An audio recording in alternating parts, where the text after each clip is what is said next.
A pandemia da Covid-19 gerou vários transtornos, vários problemas para todo mundo e provocou mudanças em muitas áreas. Uma dessas mudanças é justamente na área do trabalho. Então, o impacto da Covid-19 no direito do trabalho, na legislação do trabalho e também nas relações de trabalho é o tema do programa Papo Dinâmico, que começa agora.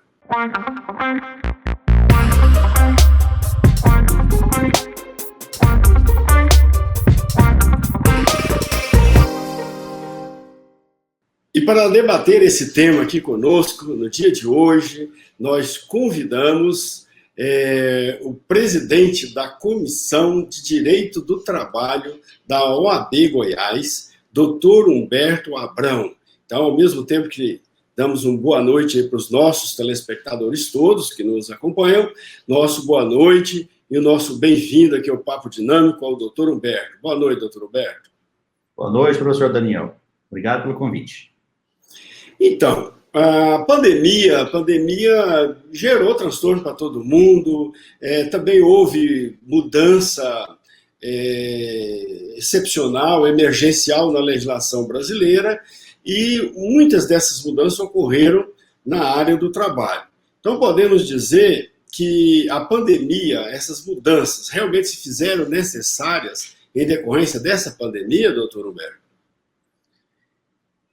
Professor Daniel, eu creio que as mudanças elas foram pontuais e necessárias. Vai chegar um momento em que a pandemia irá passar e quando isso acontecer, nós vamos ter que encerrar essa política anticíclica que foi implementada, mesmo durante o início dessa situação pandêmica, sob pena da gente ter um problema muito grande na área trabalhista. Mas na área trabalhista, de fato, houve mudanças na legislação significativas que precisaram ser adotadas para evitar uma situação pior, que seria uma situação de desemprego maciço, né? Que seria a situação que o governo quis, na verdade, evitar com as mudanças que foram implementadas nesses últimos meses. Quais são as mudanças que a legislação hoje, essa legislação, diria, emergencial, permite para as empresas na relação com o trabalho?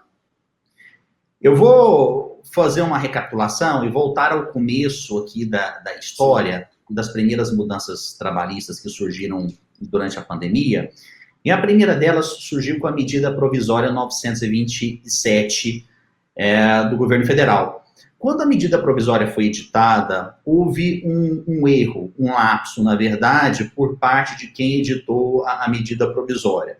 De acordo com o ministro da Economia, ele disse que foi um mero lapso, mas um lapso muito grave, que precisou ser corrigido na medida provisória subsequente, que foi a medida provisória 928. No dia seguinte, já se corrigiu o equívoco. E o que havia acontecido? Antes da pandemia, não havia nenhum tipo de previsão legal prevendo uma situação caótica como essa que acometeu a sociedade.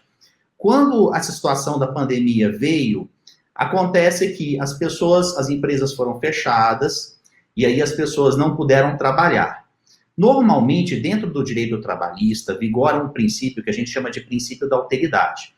É o empregador que assume todos os riscos das atividades que são executadas. Então, com as empresas fechadas, os estabelecimentos fechados, as empresas teriam que pagar todos os encargos trabalhistas de todos os empregados durante o tempo em que essas empresas se fizessem fechadas. Acontece que nenhuma empresa, por óbvio, vai ter um caixa suficiente para suportar tamanho ônus sozinho. A gente enfrentaria uma situação de falência e quebra empresarial que nunca visto antes. E por essa razão, houve-se por bem editar a medida provisória 927. E quando se editou a medida provisória 927, havia um dispositivo, mais precisamente no artigo 19, que dizia que os empregadores poderiam suspender o contrato de trabalho de todos os empregados, o que significaria dizer, não trabalha, não recebe. Ou seja, da responsabilidade do risco da atividade, que era integralmente do empregador, da noite para o dia com a medida provisória, passou-se integralmente para o empregado. E aí virou uma confusão. E aí o ministro da Economia na época falou assim, nossa, nós cometemos um lapso. E aí eles reeditaram esse dispositivo com a medida provisória 928, revogando esse dispositivo que transferia a responsabilidade exclusiva do empregador para o empregado. Ou seja, e aí o ministro da Economia prometeu, olha, nós vamos trazer um meio termo. E nós vamos editar um meio termo nesse momento. Por enquanto, nós vamos adotar as seguintes medidas. Os empregadores que quiserem poderão antecipar as férias dos empregados. Então, o empregado que sairia de férias só numa data designada pelo empregador, depois de cumprido o período aquisitivo, ele poderia antecipar essas férias e dar essas férias a esse empregado no período da pandemia. Possibilitou-se também, na verdade, deixar de recolher o FGTS por 3 meses seguidos, para se fazer esse recolhimento no final do ano. E dessa antecipação de férias, também se possibilitou que o terço constitucional das férias fosse pago apenas no final do ano. Então, o empregador poderia dar as férias para o empregado, e aí o pessoal questionou, mas como é que nós vamos fazer para dar as férias? Porque para dar as férias nós temos que avisar o empregado com antecedência, de 30 dias. Da ocorrência das férias. E aí, depois de 30 dias que eu avisei que ele pode sair de férias, então ele sai de férias. E aí a medida provisória falou, não, vamos relevar isso. Então, você pode dar as férias de imediato, sem a necessidade daquele aviso com 30 dias de antecedência. Paga-se o período das férias como se fosse mês trabalhado normal, em vez de pagar com 2 dias antes do início da fruição. O terço constitucional das férias passou-se para o final do ano e o empregador ainda pode deixar de recolher 3 meses do FGTS, que ele vai ter que recolher agora parcelado até o final do ano. Isso foi o que a medida provisória 927 fez. Esse foi o primeiro momento em que deu uma acalmada na situação em termos de gasto, né? Que o segmento empresarial teria com a sua folha de pagamento de salário, seus recursos humanos. Esse foi o primeiro momento. E aí, passado 1 ou 2 semanas depois, o ministro da Economia, então, juntamente, obviamente, com o presidente da República, que é uma vez que a competência é dele, ele editou, então, a medida provisória 936 com um plano, na verdade, para dividir os riscos dessa pandemia, porque essa pandemia trouxe um custo, e esse custo ele precisava ser pago. Então, ele trouxe uma proposta de medida provisória, e ela, agora, recentemente, ela foi convertida em lei, no mês de agosto, agora, de 2020, mas a medida provisória que surgiu foi a medida provisória 936. E o que a medida provisória 936 fez? Ela falou assim, vamos criar um benefício novo, chamado, que eles resolveram intitular de BEM, Benefício Emergencial. Esse benefício emergencial, ele foi criado para preservação de emprego e renda. E ele possibilitou, na verdade, tanto aos empregados quanto aos empregadores, de fazerem acordos individuais, em certas circunstâncias, que nós vamos ter tempo aqui para falar sobre elas, são muitos detalhes, mas a gente vai falar sobre todos eles aqui, e que esse acordo possibilitou, na verdade, ou suspender o contrato de trabalho dos empregados, por um período, na verdade, de até 60 dias, ou de redução da jornada de trabalho do empregado por um período de até 90 dias.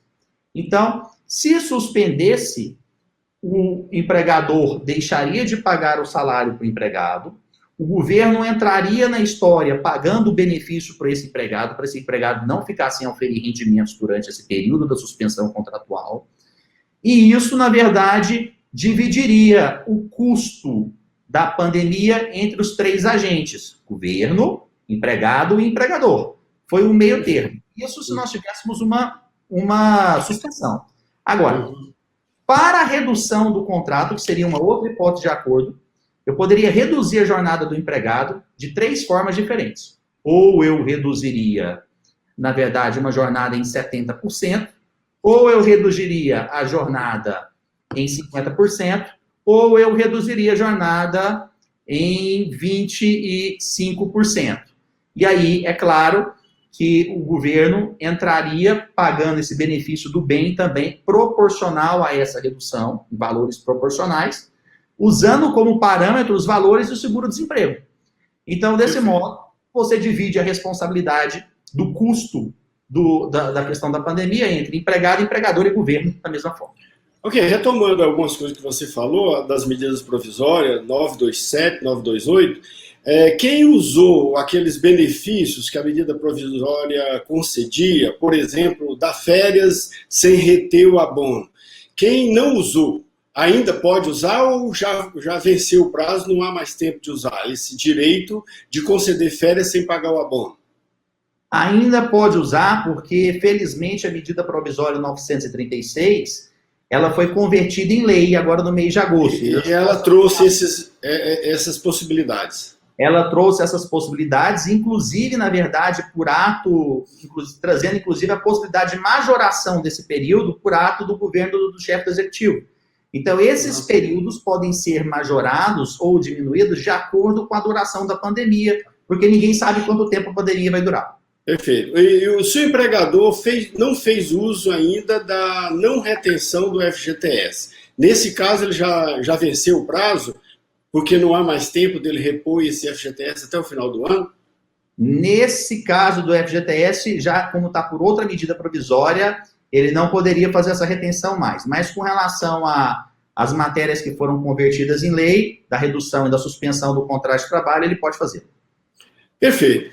Doutor José Humberto, vamos fazer um pequeno intervalo, a gente já volta. Eu tenho muitas perguntas, realmente esse tema é um tema quente, tem muitos assuntos, e daqui a pouquinho a gente faz. Vamos ver em relação a não só o detalhamento dos direitos e das possibilidades da nova lei, que é a medida provisória 936, que se transformou em lei, mas também vamos ver outros aspectos do direito, como, por exemplo, força maior, fato do príncipe, que eu gostaria de entender um pouquinho mais como é que fica o direito ao trabalho diante desses eventos. Daqui a pouquinho a gente volta.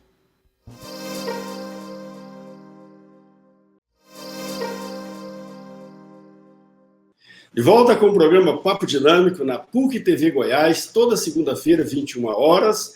E também você pode nos acompanhar nas redes sociais, no canal do programa Papo Dinâmico, no YouTube, também no canal da PUC TV Goiás, também no YouTube. E não deixe de acompanhar a gente nas redes sociais, no Facebook, no Instagram, no Twitter. Estamos lá, você vai lá, curte lá os nossos programas ou curte lá nossas mensagens e manda mensagem para nós também, né? Dá um likezinho lá e sugere temas para a gente debater aqui. De repente você participa com a gente aqui num debate no próximo programa. Hoje estamos falando dos efeitos da Covid-19, da pandemia da Covid-19 no direito do trabalho, nas relações de trabalho, especialmente na legislação emergencial que foi feita justamente para adequar essas relações de trabalho durante a pandemia. Esse tema estamos debatendo com o presidente da Comissão de Direito do Trabalho da OAB Goiás, o doutor José Humberto. Então, doutor Humberto, o direito, de um modo geral, o direito privado, digamos assim, se não me engano, prevê, né, a possibilidade das partes se repactuar alguma relação de contrato diante de algum fato de força maior ou fato do príncipe. Nesse caso, nós temos a pandemia da Covid-19, que é um fato extraordinário, um motivo de força maior, e ainda o decreto legislativo que decretou o estado de calamidade pública até o final do ano. Esses dois elementos, esses dois eventos, já não seriam suficientes para possibilitar uma repactuação, ainda que provisória, entre empregador e empregado, justamente para ajustar essa nova realidade. Como você mesmo disse, isso trouxe, né, um transtorno para todo mundo. Trouxe um transtorno muito grande e, num primeiro momento, ninguém esperava que se fosse suscitar a questão da força maior e fato do príncipe. O que acontece é que o conceito de força maior é um conceito jurídico aberto. Não há uma previsão expressa do que seria força maior. Será que poderíamos considerar a Covid, a situação pandêmica, uma situação de força maior? Essa poderia ser uma discussão jurídica que, na verdade, nesse segundo momento, o governo não quis enfrentar. Por que isso? No primeiro momento, quando da edição da medida provisória 936, nada foi dito acerca de fato do príncipe, principalmente. Então, juristas começaram a discutir e levantar o questionamento se na verdade, O que é o fato do príncipe? Seria aquela determinação estatal que determinou o encerramento de uma atividade. E aí a responsabilidade para se pagar as verbas rescisórias em decorrência da extinção dos contratos de trabalho ficariam a cargo do governo responsável, exclusivamente a cargo do governo responsável, que teria que pagar todas as verbas rescisórias, se responsabilizaria por pagar as verbas rescisórias desses empregados e não o empregador. Isso seria a figura que nós chamamos de fato do príncipe. E, de fato, o que aconteceu foi que, num primeiro momento, os governadores de estados e alguns municípios partiram da ideia de que vamos fazer uma determinação e vamos fechar os estabelecimentos. E, na época, o presidente, o chefe do executivo federal foi contra, queria as coisas funcionando, e até fez o alerta sobre o fato do príncipe. Mas acontece que o fato do príncipe em si, há uma discussão se ele poderia ser aplicado ao caso ou não. Por quê? O fato do príncipe seria aquela determinação estatal onde o Estado tem a opção de fechar ou não, ao passo que a situação pandêmica não dá essa liberdade de escolha para a administração pública.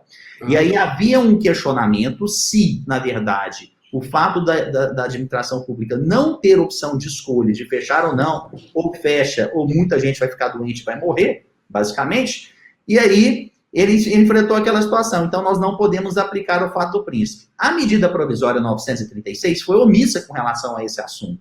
Mas quando ela foi convertida em lei, agora no mês de agosto, depois do processo legislativo, o legislador tomou o cuidado, o legislador federal, de incluir esse dispositivo, dizendo que não se aplica o fato do príncipe a essa situação específica para se isentar tanto os governos municipais, quanto os estaduais, quanto os federais, de pagar qualquer encargo rescisório, e aí, basicamente, o governo, tanto federal, municipal e estadual, estão dizendo, estou deixando o empregador na mão com relação a esse aspecto, caso ele resolva rescindir o contrato de trabalho dos empregados.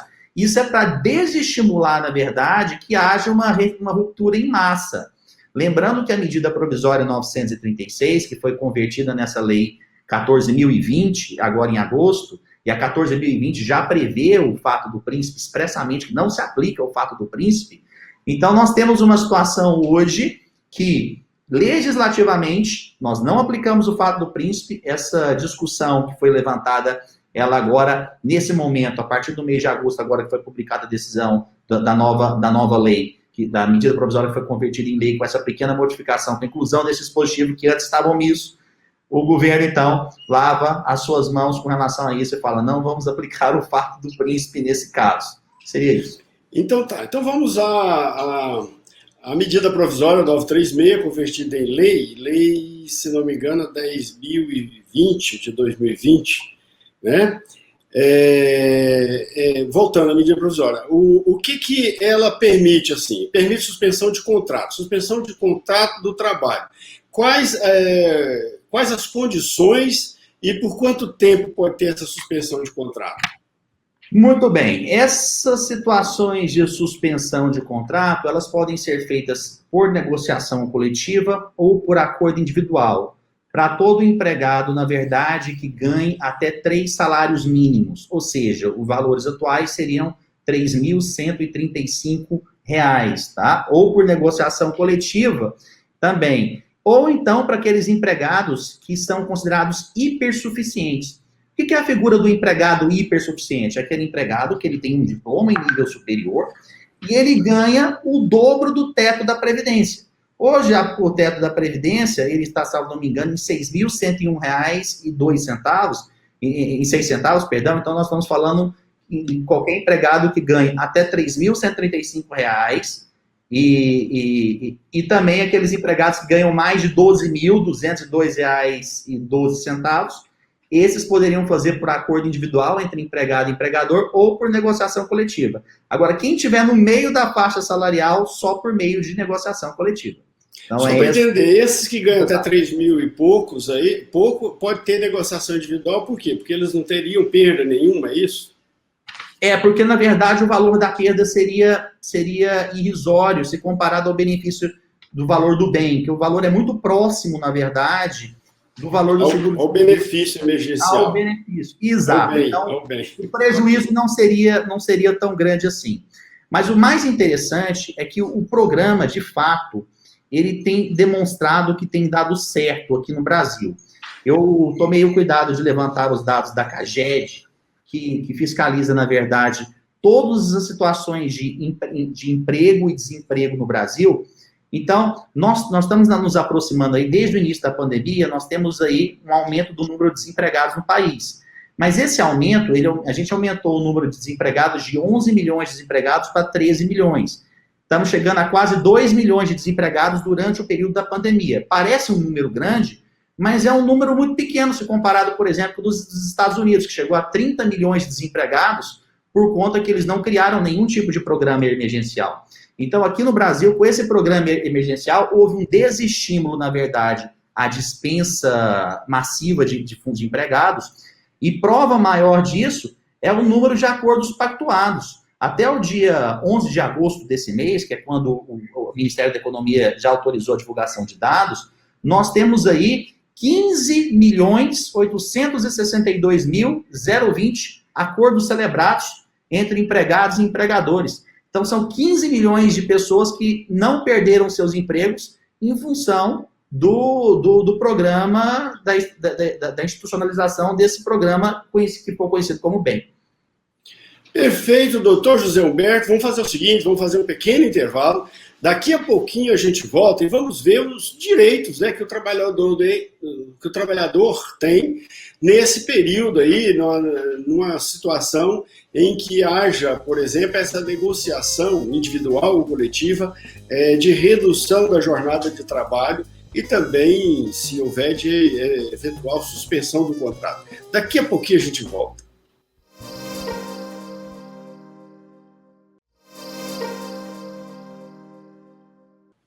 Volta com o programa Papo Dinâmico na PUC TV Goiás, toda segunda-feira, 21 horas. PUC TV Goiás, canal 24 aberto, e o canal da NET é o 22. E ainda tem os canais dos outros canais, das outras operadoras de TV, o canal 324. Você pode nos acompanhar também pelo YouTube, no canal do programa Papo Dinâmico e no canal da PUC TV Goiás. E não deixe de nos seguir nas redes sociais, no Facebook, no Twitter, no Instagram. Hoje nós estamos falando dos efeitos da pandemia da Covid-19 na relação de trabalho, especialmente na legislação, vamos dizer assim, nas leis, nas normas, né, que foram editadas justamente para o enfrentamento deste momento excepcional da vida do nosso povo brasileiro. Estamos debatendo este assunto com o doutor José Humberto, que é presidente da Comissão de Direito do Trabalho da OAB Goiás. OAB, que é a Ordem dos Advogados do Brasil, Seção Goiás. Doutor José Humberto, então, vamos ver aqui, no caso de redução da jornada de trabalho, que a medida provisória, convertida em lei 936, pode reduzir. Quais são as faixas de redução? 25? E quais as outras? 50% e 70%. Isso é uma redução da jornada de trabalho, com repercussão também, com a redução proporcional também do salário, é isso? Exatamente. Então, essa redução, um profissional trabalha 40 horas semanais, uma redução de 25% seria 30 horas, certo? Uma redução de 50, 20 horas e uma redução de 70%, bom, não sei, tem que fazer a conta, 4 vezes 7, 28, reduziria 28 horas de 40, ele trabalharia 12, ok. Mas e os profissionais que têm jornadas especiais? Que trabalham já por contrato, já tem a jornada de 6 horas ou 4 horas. Esses também podem ter redução proporcional na carga horária da jornada de trabalho? Muito bem. Nós tínhamos esse questionamento e essa dúvida até algum tempo atrás, quando da edição provisória, da medida provisória 936, mas quando ela foi convertida em lei, ela resolveu essa dúvida, porque ela trouxe até a questão do trabalhador intermitente. E aí o intermitente, que ele é contratado por hora trabalhada, ele também poderia ter essa redução proporcional. E se houvesse as reduções de jornada nesses casos, mesmo nas jornadas especiais, desde que você reduzisse 25% ou faixa de 50% ou na faixa de 70%, com a respectiva redução salarial na mesma proporcionalidade, assegurando o pagamento do bem nos valores proporcionais, evidentemente, à faixa de redução, seria aplicável perfeitamente a toda classe obreira e seletista, independente da jornada semanal. Independentemente da jornada semanal. Então, a lei está permitindo isso, então. Até para quem trabalha 6 e 4 horas, a lei permite isso, como permite para quem faz 8 horas. Excelente, uma boa informação, porque realmente eu tinha essa dúvida. Outra coisa, a pessoa que vai ter a redução salarial. Ele trabalhava 40 horas, vai receber por 30 horas, vai fazer 30 horas, vai trabalhar 30 horas, vai receber por 30 horas. Então, nesse caso, ele vai estar ganhando um pouquinho mais, porque além dele receber só pelas 30 horas, isto é, o valor da hora-aula não é alterado, é mantido o valor da hora-aula, então ele vai receber por 30 horas. E, além disso, ele recebe o bem, que é o benefício. Então, ele estaria, de certo modo, trabalhando menos, está ganhando menos, mas está ganhando mais proporcionalmente do que ele ganhava cumprindo a jornada integral, não? Não. Quando ele tiver uma redução, na verdade, do salário dele, em cima das horas que foram diminuídas, o bem também, o pagamento do bem vai ser proporcional àquilo que foi reduzido. Então, no final, quando se fecha a conta, a qualquer conta que você faz na conta do que o governo paga ao empregado, do que o empregador paga ao empregado, do que ele vai receber menos do que se ele tivesse cumprido a jornada dele integral. É como se ele, empregado, estivesse dando a parte dele para cobrir os custos da pandemia, recebendo um pouquinho menos. O empregador vai pagar um pouquinho menos, porque, afinal de contas, ele também está com uma jornada menor e paga um pouquinho menos. E o risco dessa conta que foi reduzida por parte do empregador e por parte do empregado, o governo está entrando com o benefício do bem. No final das contas, todo mundo está saindo um pouquinho do prejuízo, todo mundo está fazendo o seu esforço. Tá, mas se a gente fizer a conta direitinho, a gente vai ver que, considerando o valor hora de trabalho, ele vai se somar a remuneração por hora de trabalho, mais o benefício, ele vai ter um ganho relativo por hora maior do que teria se fizesse jornada integral. Até porque, sim, pois não. Pode responder essa, porque eu tenho mais uma complementação. Ele vai ter um ganho, talvez, maior por hora, mas é porque o governo pensa da seguinte forma, o empregado também, as despesas da casa dele permanecem invariadas. Ele já tem programado a receita que ele vai receber em cima das horas que ele programou receber. Então, se ele sofre uma redução e as despesas dele permanecem alteradas, ele vai enfrentar uma dificuldade. Então, essa forma que o legislador pensa. Então, o legislador pensou, olha, essa é a parcela da conta do empregado. Às vezes, por questão de valores, somando o valor do benefício com o valor da hora, poderia até ultrapassar o valor da hora. Mas, de fato, ele estaria trabalhando menos e, consequentemente, percebendo um valor menor. Porque, no final, o que conta para o empregado é o valor nominal que ele recebe para ele fixar as despesas mensais dele. Com certeza tem muitos benefícios, porque também, cumprindo jornada corrida, por exemplo, de 6 horas, o empregado vai circular menos, poderá haver menos aglomeração no ambiente de trabalho, e, portanto, vai diminuir os riscos também de saúde, né, desse empregado. E vai colaborar também com a contenção da propagação da pandemia. Tem vários benefícios que tem que ser considerado. Doutor, agora outra coisa, também esse benefício, qual é a natureza dele? É uma natureza salarial, é uma indenização, sobre ele incide encargos, imposto, o INSS também é aplicado sobre ele? Os encargos são aplicados?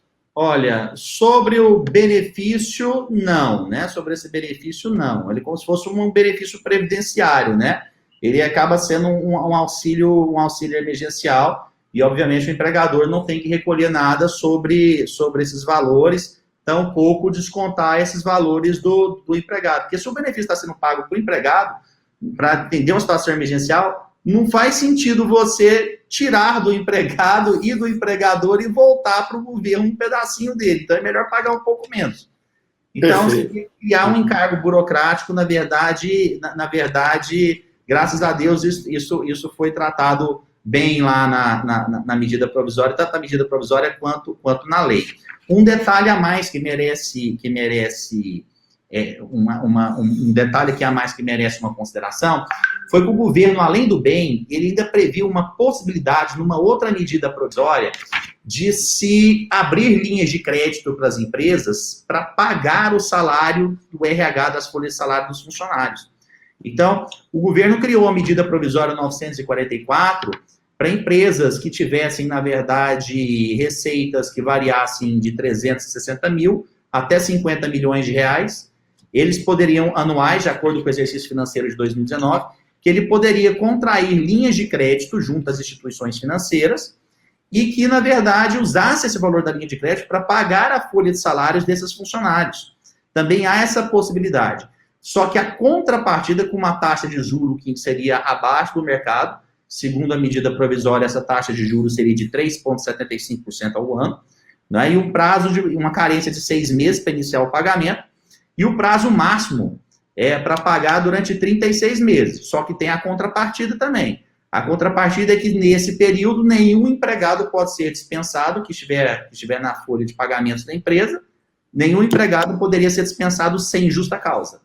Então, no caso da redução da jornada de trabalho, seja 25, 50 ou 70, também há alguma estabilidade para o empregado? Existe a contrapartida da estabilidade provisória. Qual é a contrapartida dessa estabilidade provisória, na verdade? É que, nesse período que o contrato foi reduzido ou foi suspenso, o empregado teria direito à estabilidade no emprego pelo dobro do tempo. Então, supondo, por exemplo, que a redução fosse por 30 dias, ele teria, além dos 30 dias de estabilidade, mais 60 de estabilidade. O prazo máximo de redução são quantos meses? De redução, 90 dias, suspensão, 60. Mas ato do chefe executivo pode majorar esse prazo. Pode, né? Se não me engano, parece que a lei, a medida provisória 936, que se transformou em lei, no ato de transformar em lei, parece que se estendeu até 4 meses, se não me engano. Isso, porque ele dobrou o prazo, na verdade. Ele trouxe uma dobra do prazo de 60 dias de suspensão para 120 e dos 90 para 180. Só que esse prazo só dura durante o estado de calamidade pública, que vence no final do ano. Então, se alguém quiser aproveitar 4 meses, tem que começar agora imediatamente, senão não dá mais tempo de usar os 4 meses. É isso? Tem que começar imediatamente, porque senão não dá mais tempo, aí vai aproveitar só o tempo final. Então, agora, é uma forma das empresas também conseguir algum financiamento, já que o governo vai pagar esse benefício emergencial para o trabalhador, mas em substituição a uma redução de despesa que o empregador vai ter. E se ele não fizer isso, não fizer essa redução, ele vai deixar de receber esse benefício, né?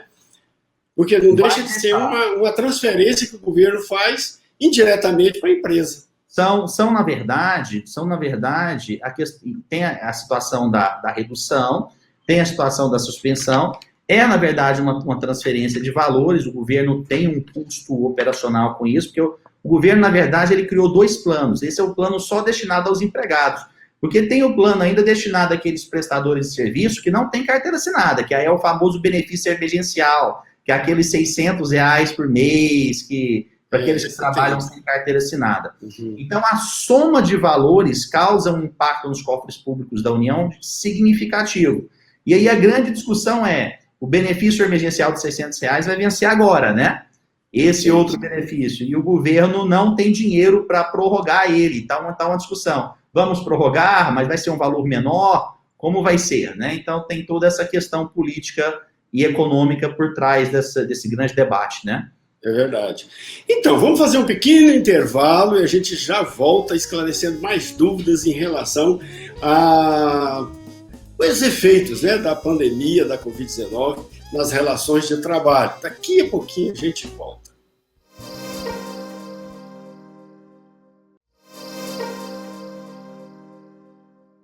De volta com o programa Papo Dinâmico na PUC TV Goiás, toda segunda-feira, 21 horas. E também estamos no canal da PUC TV Goiás, no YouTube, no canal do programa Papo Dinâmico, também no YouTube. E siga a gente lá no Facebook, no Instagram, no Twitter. Curte os nossas mensagens, manda sua mensagem para nós, sugere tema para a gente debater aqui, tá bom?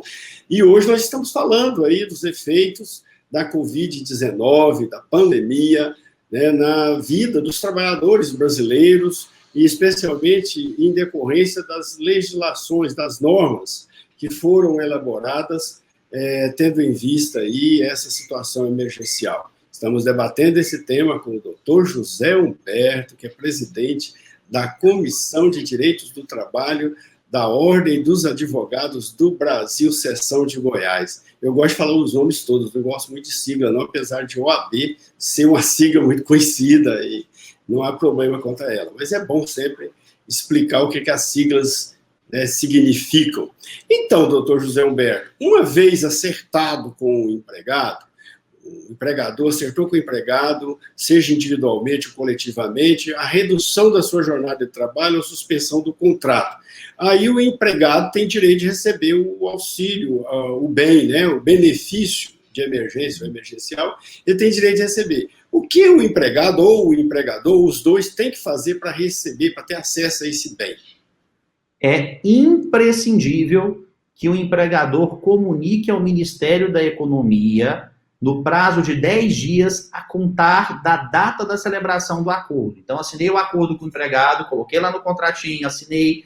Daquela data da assinatura, eu tenho 10 dias para comunicar ao Ministério da Economia para que esse acordo seja considerado válido.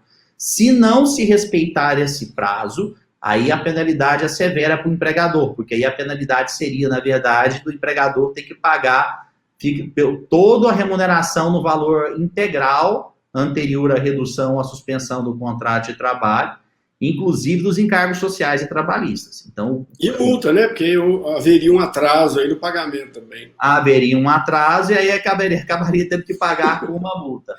Agora, se é um acordo... pois não.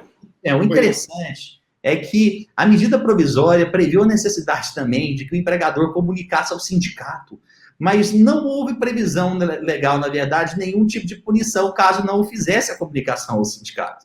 Então, às vezes passou batido, aí depois a lei também não falou nada. Então, realmente, a comunicação importante é ao Ministério da Economia, aí existe um link próprio lá no site do Ministério da Economia que o empregador tem que fazer essa comunicação.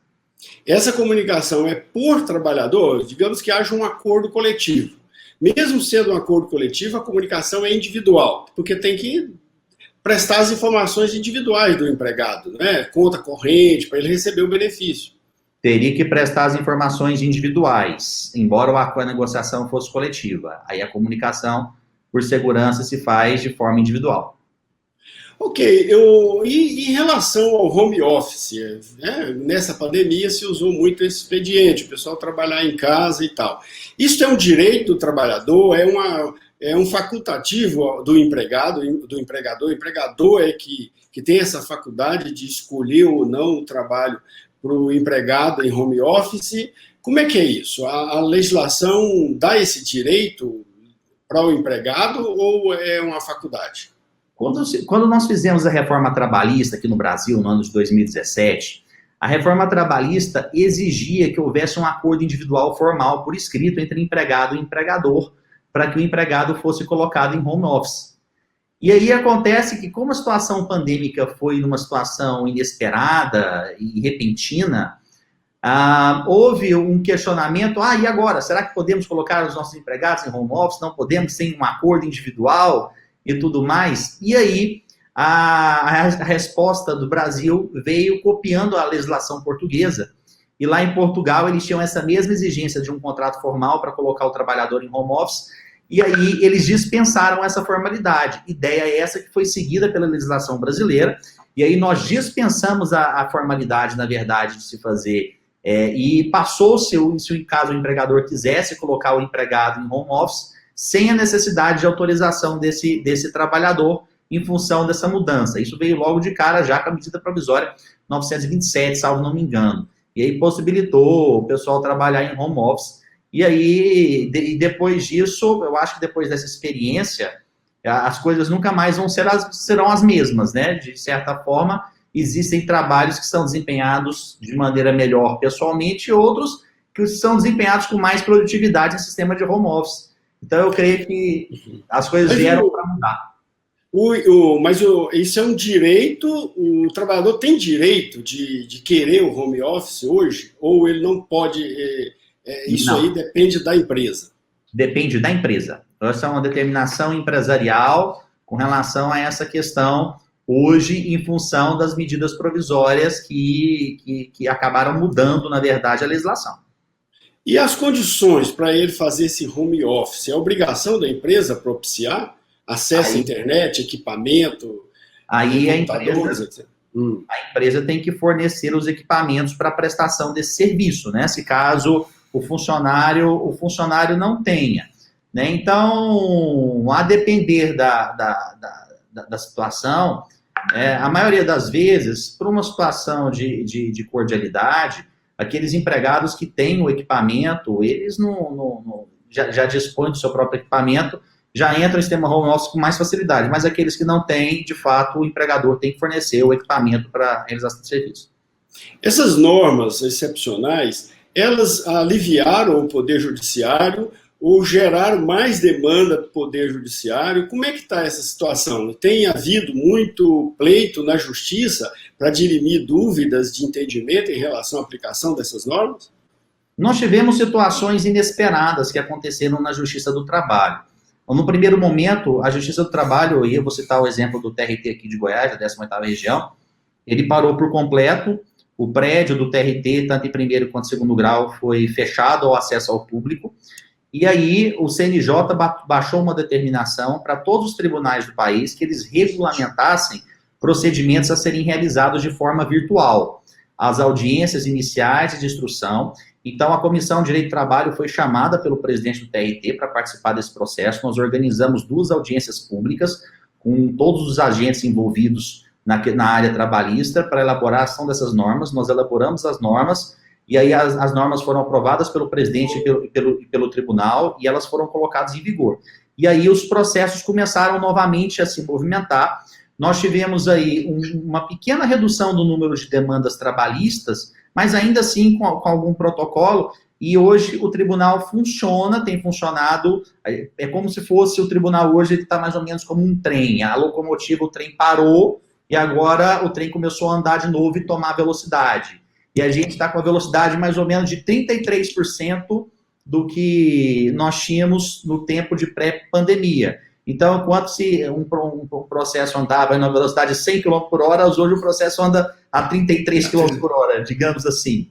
Né? Agora, uma outra situação que aconteceu na Justiça do Trabalho, que está causando muita preocupação, são daqueles acordos que foram feitos em processos judiciais. Porque tem muito acordo que foi feito em processo judicial e que foi descumprido pelo empregador, porque o empregador ficou sem dinheiro para custear o acordo. E aí o empregador entrou pedindo, na verdade, revisão dos valores de acordos homologados, já estavam homologados na Justiça do Trabalho, para rediscutir esses valores ou para conseguir um prazo maior para pagamento. Isso, de fato, tem acontecido, e aí os processos que, em tese, estavam findos com acordo homologado, voltam a ser rediscutidos na Justiça do Trabalho em alguma forma. As horas extras, a medida provisória 936, permite transformar a hora extra em banco de horas, ou isso já é uma previsão legal anterior, inclusive? Já era uma previsão legal anterior, mas a medida provisória 927 trouxe aí, fez questão de reiterar que se poderia usar, na verdade, o banco de horas para poder acudir esse momento. Na verdade, a 927 fez um paliativo de várias medidas que o empregador poderia utilizar. Banco de horas, antecipação de férias, não é? E, então, redução dos valores de recolhimento da FGTS. Mas vamos dizer que houve um acordo coletivo onde se permitiu a redução da jornada de trabalho. Certo. Então, durante aí 3, 4 meses, os trabalhadores, a empresa reduziu e a jornada de trabalho vai ser de 25, vai ter uma redução de 25. Nesse período ainda é possível fazer banco de horas, digamos assim, são 4 meses de trabalho, mas durante esses 4 meses há necessidade excepcional de um esforço maior por algum motivo e tal. De 15 dias, por exemplo. E a empresa poderia chamar os empregados e falar, olha, vocês vão continuar recebendo na jornada de 6 horas, mas eu preciso que vocês façam 8 horas ou até mais nesse período, e aí essas horas adicionais viram banco de horas. É possível isso? É possível, mas aí você teria que reverter o acordo e voltar, na verdade, o salário dos empregados, né? E, obviamente, pagar os direitos trabalhistas, porque o governo não vai querer manter o bem nessa situação, o pagamento do bem nessa situação. Ah, é? Meu Deus do céu. Então, sério. Mas aí não é um banco de horas, então, porque aí não teria necessidade do banco de horas. O banco de horas ele pode ser utilizado. Ele é uma das formas de você fazer o procedimento. Uma outra modalidade. É porque seria um trabalho. Me parece uma incongruência técnica entre institutos jurídicos distintos. São soluções distintas. Às vezes, para tratar uma doença, você tem vários remédios, mas às vezes você não pode combinar alguns desses remédios. Mas se eu estou com a jornada reduzida de 6 horas, então não se fala de banco de horas, não é possível. Olha, essas questões estão em aberto ainda pela jurisprudência, porque elas não foram julgadas ainda, nós não temos jurisprudência consolidada.